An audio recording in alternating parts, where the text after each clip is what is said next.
তিনবারের সাবেক প্রধানমন্ত্রী বাংলাদেশ জাতীয়তাবাদী দলের মাননীয় চেয়ারপারসন আওয়ামী লীগ সরকার যখন বিনা ভোটে রাষ্ট্র ক্ষমতা জবরদখল করেছে তখন রাষ্ট্রযন্ত্র ব্যবহার করে মিথ্যা মামলায় তাকে সাজা দিয়েছিল।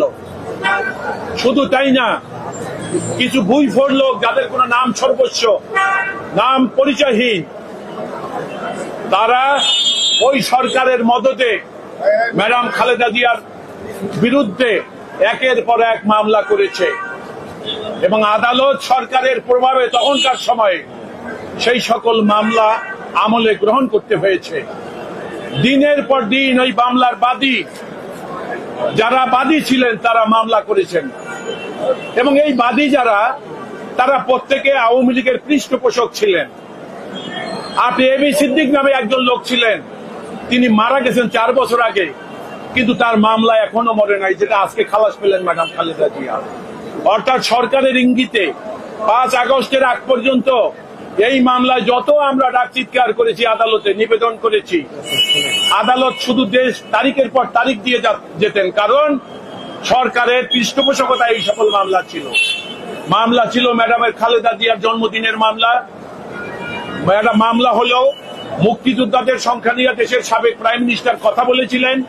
তিনি বলেছিলেন যে যারা শহীদ মুক্তিযোদ্ধা তাদের পরিবারের দিকে আমাদের খেয়াল রাখতে হবে, তাদের তালিকা করা অত্যন্ত জরুরি, জাতি তার কাছে ঋণী।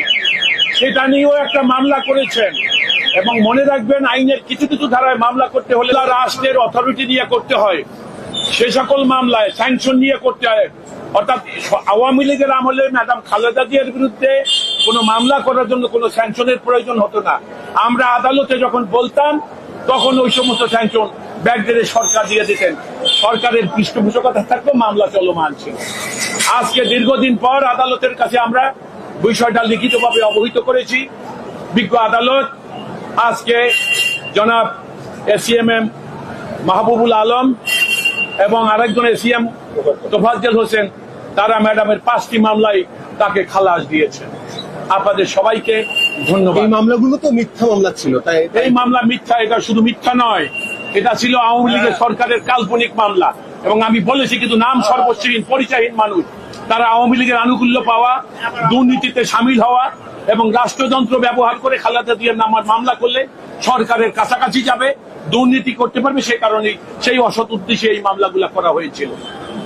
আপনাদের সবাইকে ধন্যবাদ। আরেকটা বিষয়, আপনি একজন প্রবীণ আইনজীবী, অনেকদিন ধরেই এই বিচারাঙ্গনে আপনি অনেকের পক্ষে বিপক্ষে লড়ছেন।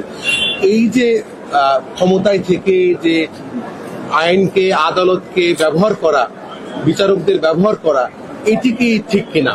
ধন্যবাদ। এটা আর একদিনের প্রশ্ন, অন্য প্রসঙ্গে আমি উত্তর দেবো। আপনাকে অনেক ধন্যবাদ। আমরা পেলাম না যে আসলে এই যে বললেন রাষ্ট্রযন্ত্রকে ব্যবহার করে তারা হচ্ছে ভুয়া মামলাগুলো দিয়েছে, অভিযোগগুলো কি ছিল একটু আমি আবার বলি, আপনি শুনুন, এই যে আপনারা শুনবেন, আমি বলছি শুনুন। ম্যাডাম খালেদা জিয়ার মামলা, যারা মামলা করেছে তাদের কোনো লোকাস্টেন্ডি ছিল না, কেন মামলা করবে? তারা করেছে। মুক্তিযোদ্ধাদের সংখ্যা নিয়ে ম্যাডাম বলেছেন শহীদ মুক্তিযোদ্ধা, সেইটা মামলা করেছে। অর্থাৎ এই মামলাগুলা যারা করেছে, এই মামলাগুলা করার তাদের কোনো আইনগত অধিকার ছিল না, তারপরও সরকারের ইঙ্গিতে তারা মামলা করেছে। জন্মদিন এবং শহীদ মুক্তিযোদ্ধাদের সংখ্যা এবং একই, সবচেয়ে দুঃখজনক হলো আইনের বিধান হলো একই অপরাধ নিয়ে একের অধিক মামলা করা যায় না, কিন্তু গত সরকার ম্যাডামের বিরুদ্ধে ঢাকা, নড়াইল, যশোর, বাংলাদেশের বিভিন্ন জায়গায় একই অপরাধে একের অধিক 1, 2, 5 মামলা করেছে। সুতরাং আপনাদেরকে ধন্যবাদ, আপনারা কষ্ট দিয়েছে। আজকে সব মামলা 5 মামলায় খালাস। ঠিক আছে, ভালো থাকবেন আপনারা।